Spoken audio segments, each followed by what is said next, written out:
Hey, and welcome to the highlights of episode number 141 with Dr. Libby Weaver. Some of my favorite parts of this episode were when she shares her 3 pillars to health and happiness: how to balance your hormones, how to clear acne, and boost your energy. But I also love that Dr. Libby isn't just about the physical. She is very much about the inner spiritual work too, which is why I love this woman so much. And this podcast is loaded with so much wisdom and inspiration. So to listen to the full podcast and get all the info in the show notes, head on over to melissaambrosini.com/141 right now. Beautiful Dr. Libby, it is so great to have you on the show. Now, lady, you are a super woman. But first, can you please tell us about your story and how you got to being this superwoman goddess you are today? Well, firstly, that's ridiculously kind, Melissa. Thank you so much. But I didn't plan any of it. As a child, I knew that all I knew is that I wanted to write a book. I had no idea what it would be about. And I'd always loved writing. I grew up with chickens in the backyard and we grew some of our own vegetables. And my mum gave me a journal, a diary when I was 4 years old. And the first journal entries that I would write was how many eggs I collected that day.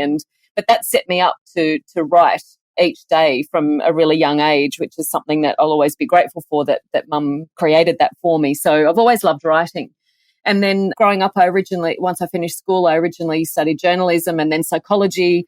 But I realized very soon into those degrees that all I really wanted to write about was nutrition and human behavior. So I ended up studying nutrition and then doing a Ph.D. in biochemistry. So I really love science. I love learning, but I've worked with people for 20 years. And for me, that's where the rubber hits the road. That's where you get to really see what makes a difference for people and what doesn't. So I've really blended my education with my clinical practice to create my 3 pillars. And I look at everything through 3 lenses, and they are the biochemical, the nutritional, and the emotional. And it's the last one that probably juices my heart the most, which is where I get people to really consider, why do you do what you do, even though you know what you know, which kind of makes your eyes roll around in the back of your head, doesn't it, when you think about it? But I love what I do.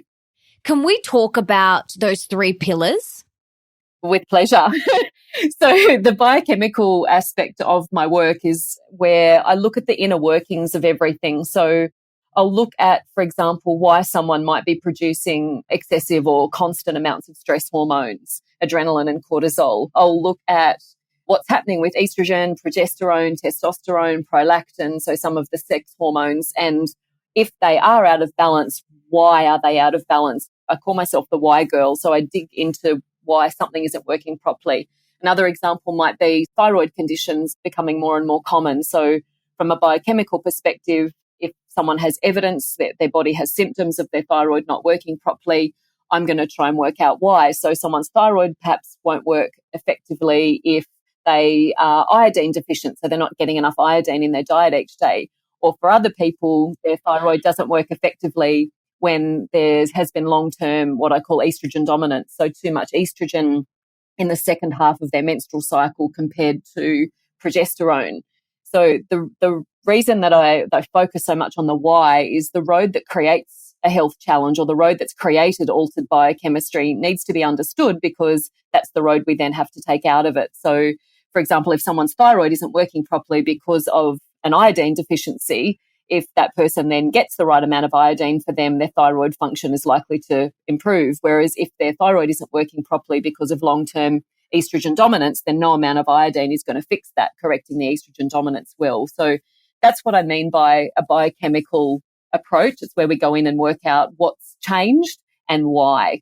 And then the second pillar is the nutritional one, which is where I look at the foods and drinks and nutrients that are needed to support the inner functioning of all of these body systems. And then I'm probably some people's least favorite person on the planet when I teach them the foods, and particularly the drinks, that can take away from the optimum functioning of some of these body systems. And then the emotional pillar, as I said, is where I get people to explore why they do what they do, even though they have the knowledge that they have, because so often it's not a lack of education that leads someone to smash a whole tub of ice cream after dinner. It's not, no one does that thinking that they're going to feel fabulous after they do that. We often don't understand why, and it might not be related to food. We don't understand why we keep staying up late when we know we need to go to bed a little bit earlier, or we know we need to move our body regularly, or we know it would be so beneficial if we did some Pilates or yoga or meditation, and yet we don't always act on the things that we know in our hearts would be good for us. And a big part of what I hope to do with that third pillar in my work is to remove any blocks that people have to being able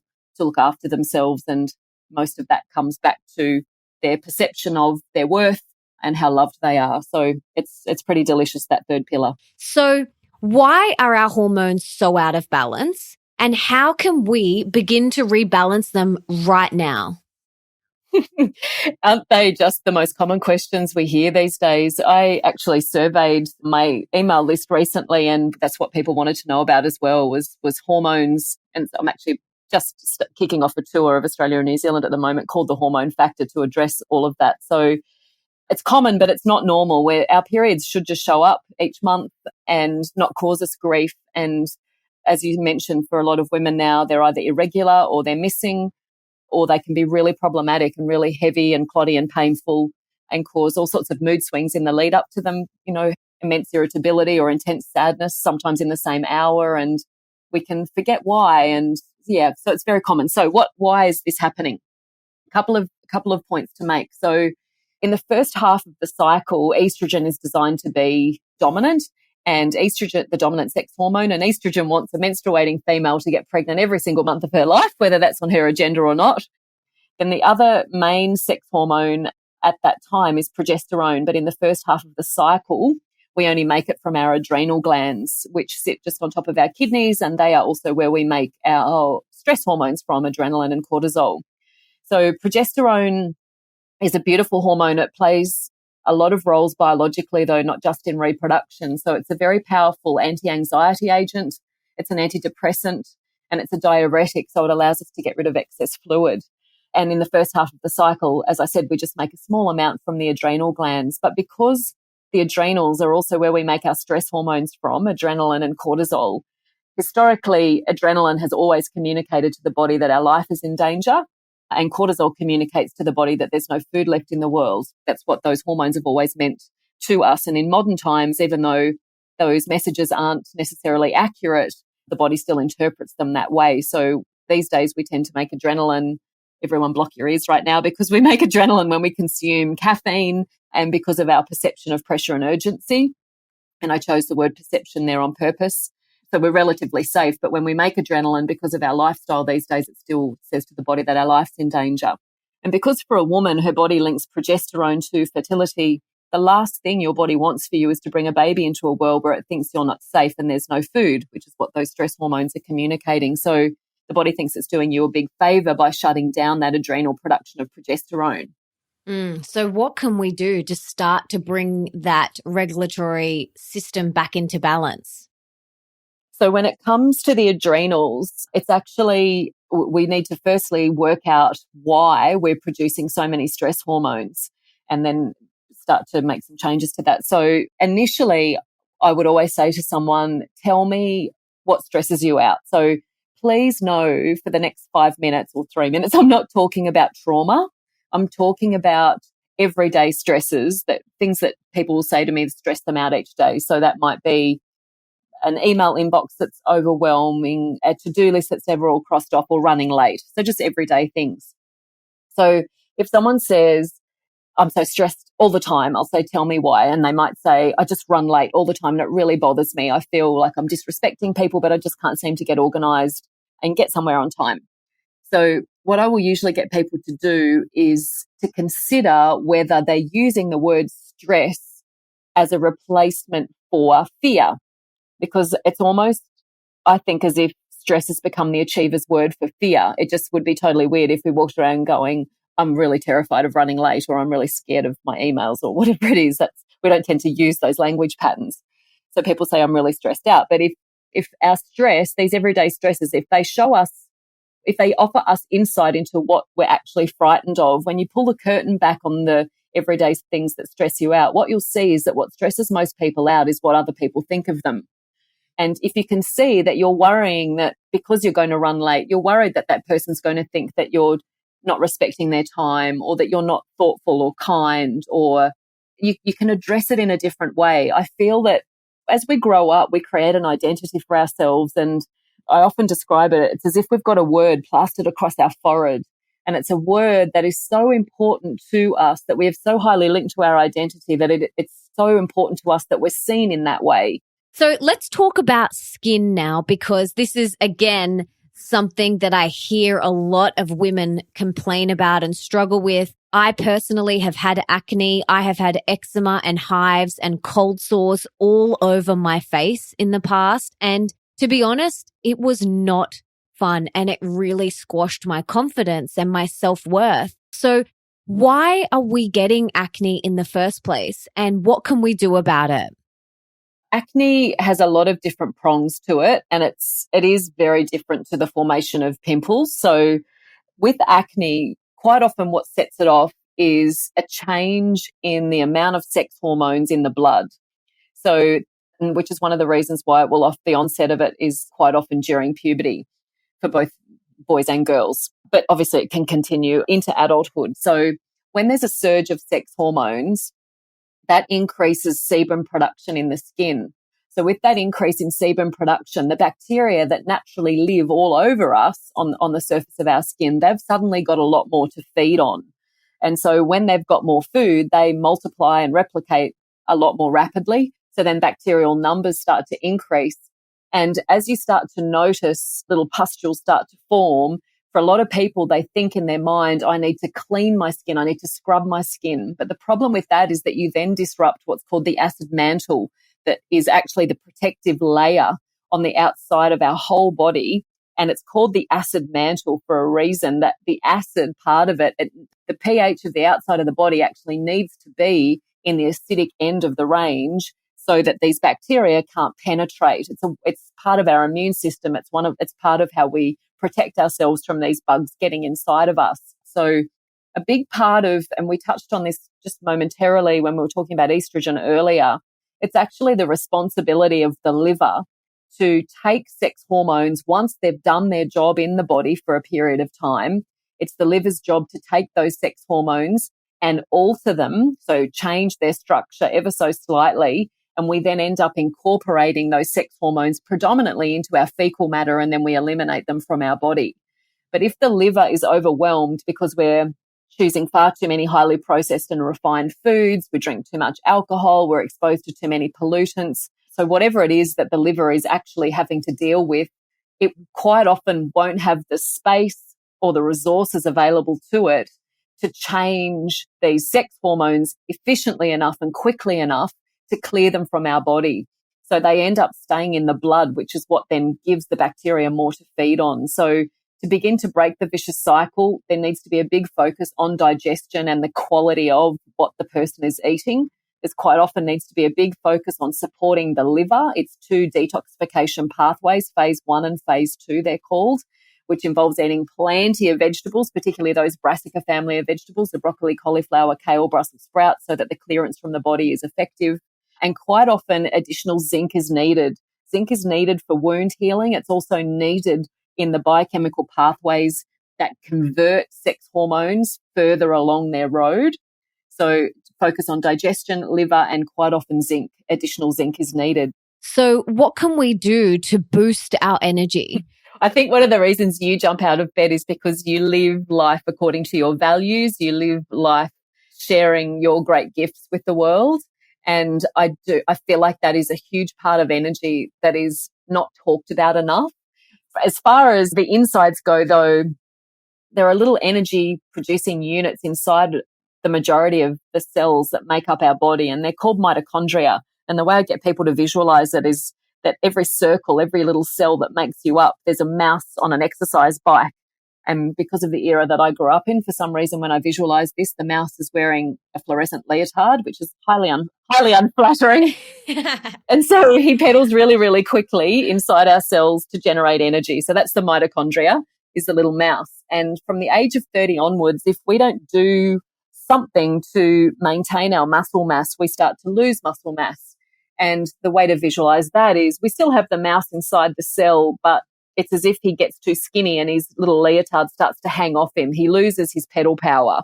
So therefore our energy starts to decline. And I think a lot of people just blame it on age. When we focus on building, or at minimum maintaining, but preferably building our muscle mass, your muscle cells can actually undergo a process that's called mitochondrial biogenesis. And what that crazy fancy word means is that inside a muscle cell, you can end up with hundreds of mice on push bikes pedaling to create energy for you. Muscle cells are one of the only cells in the body that can do that.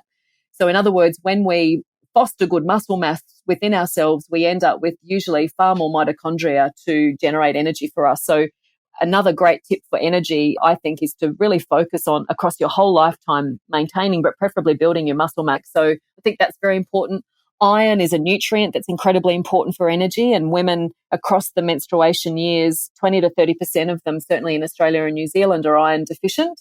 So correcting that can make a big difference to energy. And I also think letting ourselves have what we already have is another really important part of energy, because quite often a lot of people spend their days in the pursuit of things, which is beautiful and wonderful, and they grow and they contribute as a result of that pursuit.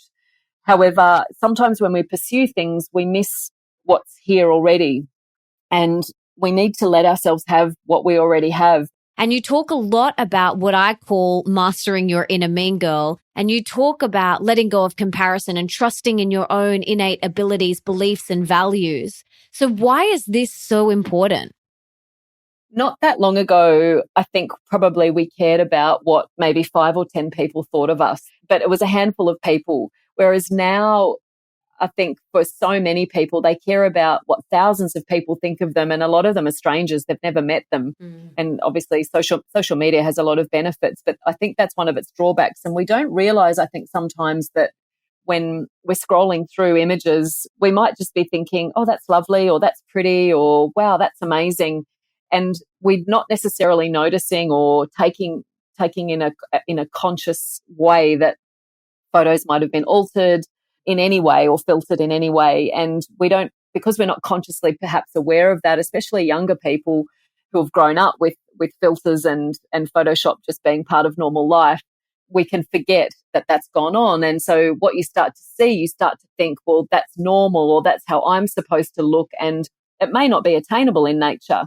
So as we start to filter all the images we see across our days, we start to develop, I think, a picture of how life is supposed to be, or how we are supposed to be, and what we're supposed to look like. And we inadvertently, knowingly or unknowingly, I think sometimes compare ourselves to that. And I feel like a lot of people these days, again, consciously or unconsciously, feel like they come up short, that their lives don't look like that, or their face doesn't look like that.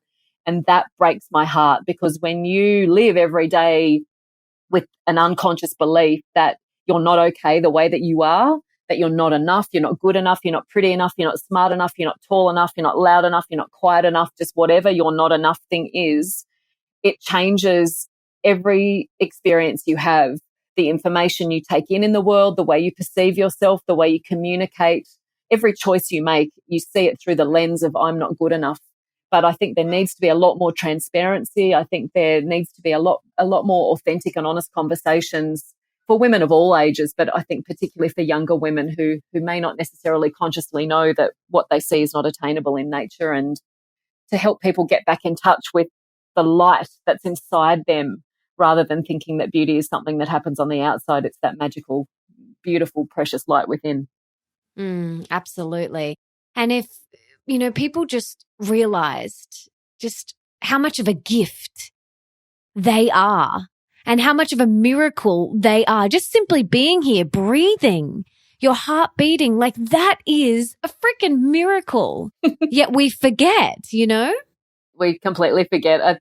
I like to say that if we knew who we truly are, we'd be in awe of ourselves. And yet most people live their lives so out of touch with that. And I think if we lived more in touch with the miracle that we all are, that we probably wouldn't choose half the things that we do. And I think then too, we also wouldn't feel like we needed to fix ourselves or hide our true selves. And yeah, we were born knowing, we were born in touch with that preciousness inside and that light inside. And even if we just catch glimpses of it across the day, then I think that's a step in the right direction.